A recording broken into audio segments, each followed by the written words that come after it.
What's up, everybody? This is Shia Dixon, and this is Story Time. Today, we're going to be talking about my labor and delivery experience. Now, first, I want to start off.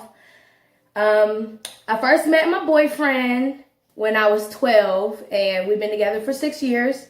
We are still together, and that's my baby's father. So, I went into labor when I was 8 months and I want to say 3 weeks. So I was almost full term, and I wasn't progressing none. I was walking, I was exercising, I was doing everything I could do to get the baby out. And every time I went to the doctor, he was just like, you're not there yet. It's going to take some time. So he offered me to get induced, and I said yes. So that Friday, we went to my boyfriend's sister's house in Louisville, and we stayed there all night. And I think, at the doctor, he had did something funny, when he checked me. So, I feel like I was already going into labor that same night because I was going through a lot of pains and stuff. So, we ended up we didn't go at 12 because there was a lot of people having babies for some reason in August. And I had to wait. So, 3 o'clock in the morning, they called back and they're like, we have a bed open ready for you. So, I went up there at 3. My doctor was there, and the nurses came in and they induced me. And they, I guess they used this little stick thing, with a hook on it or something. And they were it felt like they were scraping my insides, but they popped the sack, and then a bunch of water was gushing down my legs and blood and stuff like that. It was weird. And every 5 minutes I kept feeling like I was peeing on myself, but it was just, I guess, the fluids from her sack. So, the progress was very slow. I was in labor for 48 hours. It was all, it took all day, I felt like, and I was just not progressing none at first. And then I was doing exercises, walk around and stuff, and then rock my hips and stuff like that. And then eventually it started going faster.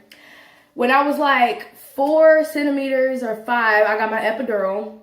And let me tell you, that people exaggerate the epidural. It's literally an IV that goes in your back. It's something a little small needle, and it goes in your back, and then from there it's a tube. They stick it's a tube on it. So they stick I want to say it's as thick as a string. It's a long tube.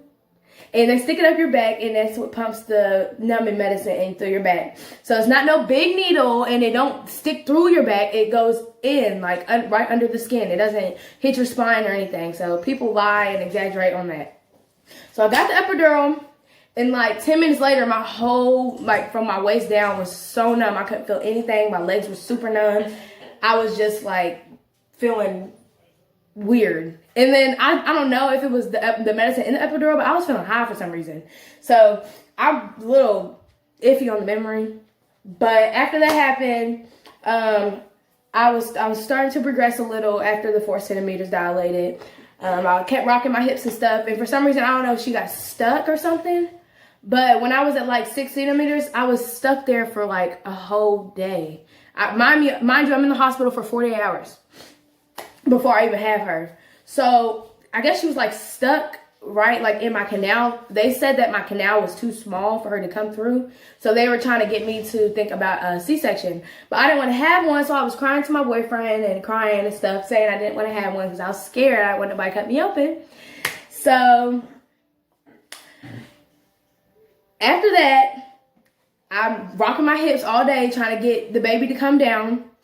And it's I want to say an hour. This is I think on the 10th. No, this is 11th.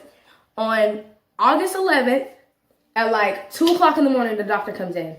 He's like, you're gonna have to reconsider what is it called? You're gonna have to reconsider C-section. So I'm crying. I'm I don't want to have one. I'm scared. I don't want nobody to cut me open. I'm thinking I'm gonna die. So I keep rocking my hips all night. I'm literally doing it the whole time. I'm throwing up. I'm dizzy. I'm getting sick constantly. And I just was I'm thinking in my head, I hope I don't have to get cut open because I cannot do this. I cannot focus. I'm scared. I'm crying to my boyfriend. I didn't know what to do. So eventually the doctor comes back in and he's like, all right, well, I'm about to check you. If you haven't progressed any, then you're gonna have to get a C-section. So they checked me, and like my daughter was literally right there, and they're like, "You're ready to push." I'm like, "Thank you, Jesus." Man, I had so much relief off my chest when they said that. So they had to put my legs up on the little things for me because my legs were super numb. I couldn't even move my legs myself.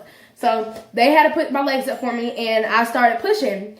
And as I'm pushing, nothing's happening. Like the baby, she's like coming a little bit, but not too much. So my boyfriend's mom had to hold my head up so I can start pushing better because I wasn't doing nothing. So once she held my head up and I was pushing like that, the baby started coming. I can't really tell you how many times I pushed, but I remember it being so short. Like I remember me pushing for like 30 seconds and like the baby was already out. So I guess it was real short.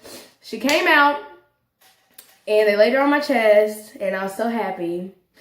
But then again, I was crying because this world's so crazy and I brought her in this crazy world.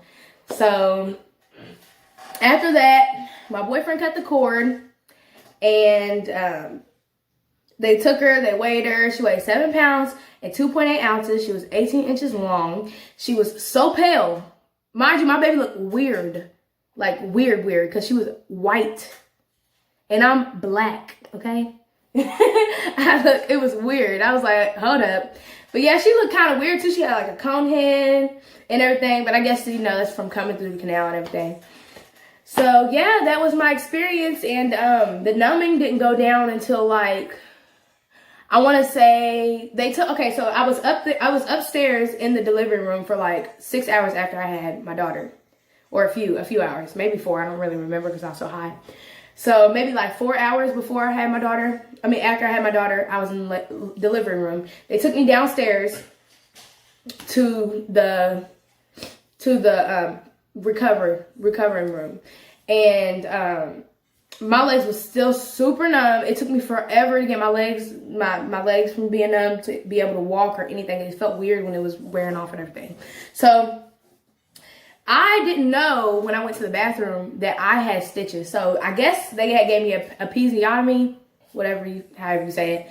They cut my vagina to get my daughter out. And I guess whenever they did that, I didn't know that I had stitches. So when I went to the bathroom, I was so scared to use the bathroom because I felt something down there. So I had the nurse look. I'm like, I feel weird down there. Can you check? I guess they had gave me stitches. I didn't know. But I don't really know how many I had. I don't know if I had like 4. But yeah, that's how many I had, I think. I think I had 4 stitches. But I was so scared to use the bathroom. And when I did, I was like clenching my legs. Like I was so scared. I was scared to poop. I held in my poop for a whole week because I was scared to poop. It felt so uncomfortable peeing and everything. And they gave us, like when I went home, they gave me a, like the spray bottle. Oh, here it is. This squirt bottle to use whenever I go to the bathroom to keep it clean down there, you know, and it feels good. It helps you out a whole lot. And then there was this spray, I think it was like numbing spray. A can of numbing spray, you spray down there. And then these, I think it's witch hazel or some type of hazel something.